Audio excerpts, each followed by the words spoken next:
4th April 1968. The night was young and the wind soft. On top of a second balcony of a motel stood a man already immortalized in the history books. Martin Luther King Jr. stood at the quaint Lorraine Motel. It was there an unknown assassin fired a single shot, striking King in the neck. He died within the hour. The official story was a small-time racist criminal named James Earl Ray killed King. Conspiracists, however, believe a more sinister story.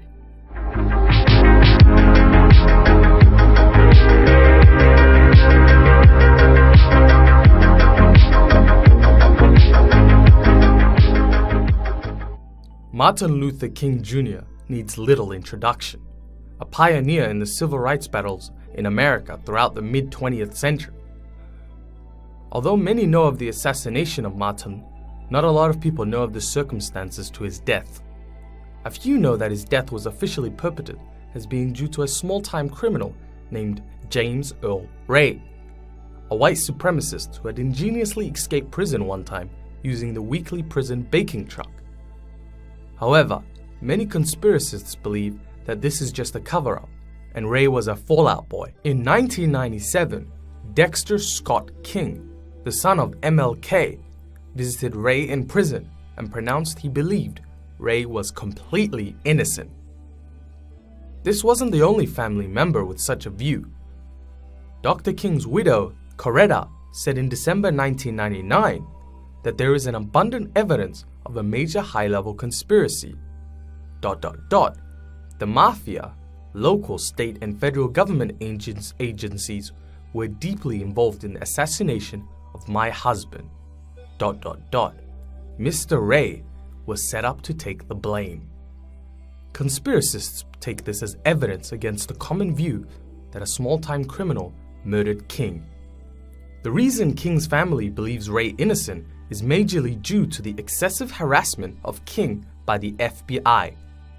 King was sent menacing letters by the FBI to, quote, shut him up.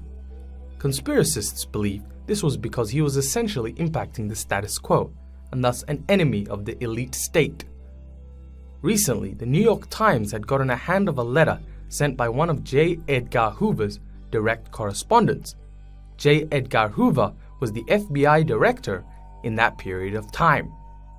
It was sent to MLK by the FBI accusing the civil rights actor of extramarital affairs. However, the most interesting part was the ending. It said, quote, you have 34 days to do this, ... Filthy, abnormal, fraudulent self is bared to the nation. The FBI also planted wiretaps in King's homes and offices. It's no surprise then that the King family believes that external actors had an effect on the death of King. Conspiracists also take up this view, arguing it was too convenient for the enemy of the FBI to just die randomly.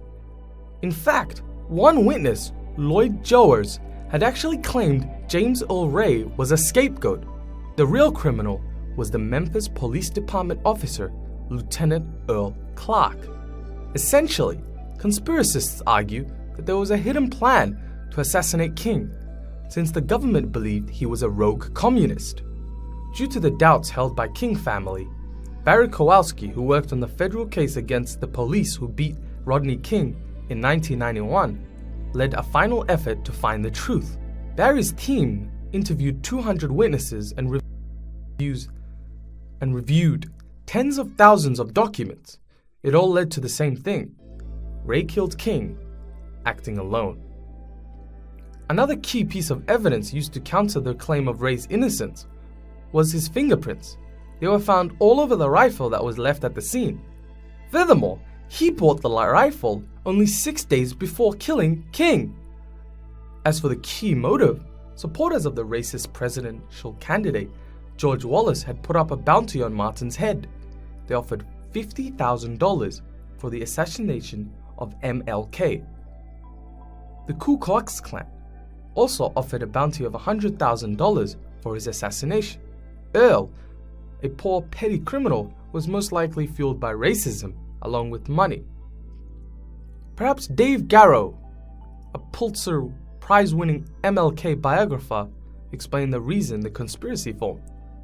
People want a balance between effect and cause.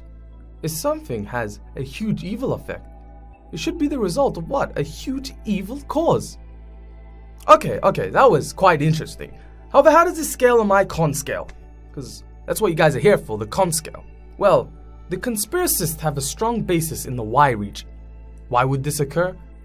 Well, the FBI had a motive for the killing of Martin Luther King Jr. The FBI had a belief that King was at most a rogue communist and at best a rabble-rousing priest. No government wants change, as it impacts the status quo. Hence, King was murdered. Therefore, I would give the Y section 7 out of 10. The FBI in 2017 budgeted $9,502.32 million. So it's not surprising they had the money to form a quick, clean assassination of anybody in society. Thus, I would give the House section a good 5 out of 10. Conspiracists also have the support of the masses and even the King family. However, the counterside is the support of close friends of King, along with high-end government officials privy to the information held by the FBI throughout history. Thus, I would give the support section a 4 out of 10. Both arguments here make sense. The FBI wanted to get rid of King due to him being a potential enemy, while the other side states that people can't come to the terms with the morality of even the best of people. Thus, I give the argument section a 4 out of 10. So, this grants us an average of 5 out of 10. So yeah, it's a 50-50 system. Personally, I don't believe that the FBI assassinated King.